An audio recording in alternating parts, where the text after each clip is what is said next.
বাংলাদেশের ক্রিকেটাররা ফ্র্যাঞ্চাইজি ক্রিকেটে রেগুলার বেসিসে সুযোগ পেয়ে থাকেন না, এটা নিয়ে দর্শক এবং আমাদের মধ্যেও প্রচুর আলোচনা হয়, সবকিছু অনেক সমালোচনাও হয় আসলে কেন পান না, অনেকেই ইকুয়ালি কেপেবল, তারপরও খুব বেশি দেখা যায় না। তবে এইবার একটা ব্যতিক্রম, কানাডাতে হতে যাওয়া গ্লোবাল টি-20তে খেলছেন বাংলাদেশের বেশ কিছু টাইগার, সাকিব আল হাসান, রিশাদ হোসেন, শরীফুল ইসলাম এবং মোহাম্মদ সাইফুদ্দিন, 4 জন আছেন। 2 জন বাংলা টাইগার্সে খেলবেন। সাকিব আল হাসান আছেন ডেফিনেটলি, তিনি তো আসলে সারা দুনিয়া জুড়ে খেলে থাকেন ফ্র্যাঞ্চাইজি ক্রিকেটে।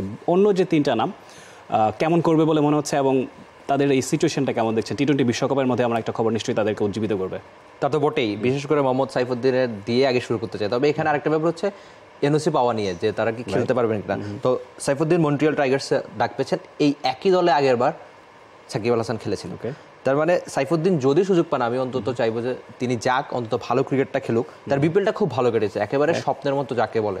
অন্তত আমি যেহেতু ওই যে ফাইনালে তার শেষ ওভারটা এখনও মনে করতে পারি, আনোয়ার রাসেলের বিপক্ষে তার রেকর্ড খুব ভালো ছিল, এটা জেনেই তাকে ইনজুরি থাকা সত্ত্বেও তামিম ইকবাল দলে নিয়েছিলেন এবং সেই কাজটা তিনি ঠিকঠাক করেছিলেন।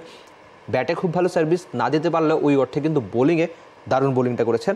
আর এবারের বিশ্বকাপটা তার খেলা হবে কি হবে না সেটা নিয়ে আলোচনার কম হয়নি, কিন্তু শেষ পর্যন্ত তিনি যাননি বা যেতে পারেননি। তার জায়গায় তানজিম সাকিব, তিনিও খুব ভালো বল করছেন, একবার অবিশ্বাস্য যাকে বলে তানজিম সাকিব। তবে তানজিম সাকিবের প্রসঙ্গ তো এখানে না, সাইফুদ্দিন যদি কানাডায় গিয়ে খেলতে পারেন অবশ্যই তিনি ভালো ক্রিকেটটা খেলবেন, সেটা আমি আশাবাদী। আর শরীফুল আর সাকিব একই দলে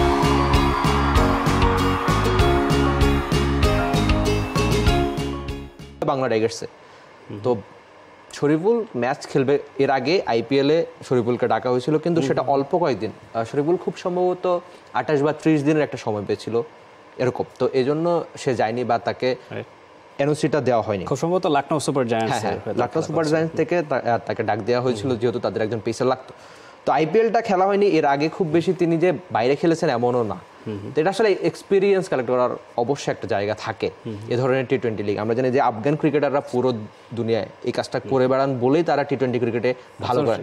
আর আরেকটা ব্যাপার, রিশাদ সাম্প্রতিক সময় বাংলাদেশের অন্যতম সেরা পারফর্মার, তিনিও এবার সুযোগ পেয়েছেন, তিনি যদি খেলেন অবশ্যই ভালো হবে বাংলাদেশের জন্য। অ্যাবসলিউটলি, 5টা ম্যাচ খেলে রিশাদ অলরেডি 9টা উইকেট নিয়ে নিয়েছেন টি-20 বিশ্বকাপে। তার অ্যাভারেজটা যদি দেখি আমরা 13.88, ইকোনমি রেট 6.94, টি-20তে ভেরি ইমপ্রেসিভ। এবং রিশাদ হোসেন বাংলাদেশের লেগ স্পিনের একটা ঘাটতি অনেকদিন ধরেই ছিল।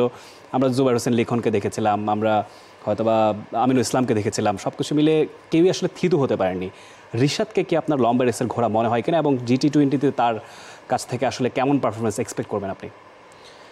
কঠিন একটা প্রশ্ন যে লম্বা রেসের ঘোড়া, আগে ভাগে বলা তো একটু কঠিনই বটে।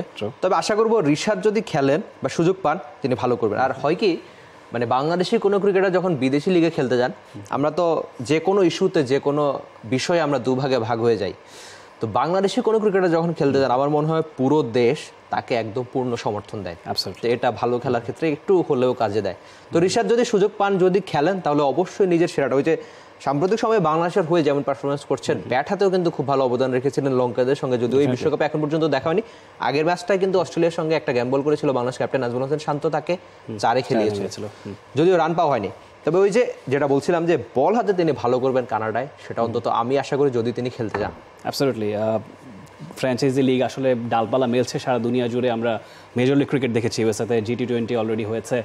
এই আসরটাও জমজমাট হবে, আমার একটা প্রত্যাশা থাকবে এবং বাংলাদেশের যে 4 টাইগার খেলবে দারুণভাবে খেলবে, আমরা প্রত্যাশা করতেই পারি। তবে আরেকটা নাম নিয়ে একটুখানি বলতে চাই, সাকিব আল হাসান। রীতিমতো ইবনে বতুতা বললেও খুব একটা ভুল বলা হবে না, মানে গোটা দুনিয়া টি-20 ক্রিকেটটা খেলে বেড়ান। এর আগেও কানাডায় খেলেননি তিনি, আসলে সবখানে খেলেছেন, মানে কই খেলেছেন, তার চেয়ে বলা সহজ, কই খেলেননি। তো এর আগেও তিনি কানাডায় খেলেছিলেন, এই গ্লোবাল টি-20তে খেলেছিলেন। তো সেখানে খুব সম্ভবত একটা ছবির কথা মনে পড়ে যে সাকিব আল হাসান যখন গিয়েছিলেন, একেবারে উপচে পড়া দর্শক না হলেও ওই অর্থে সাকিবকে দেখার জন্য অনেক মানুষ গিয়েছিল, যেহেতু কানাডায় অনেক বাঙালি থাকে। তো এবারও আশা করবো সাকিব যদি যান, নিজের নামের ওজনটা ধরে রাখবেন। For more updates, subscribe to our YouTube channel and click on the bell icon. Follow us on Facebook and Instagram. Download T-Sports app to enjoy exciting games and highlights. Visit tsports.com.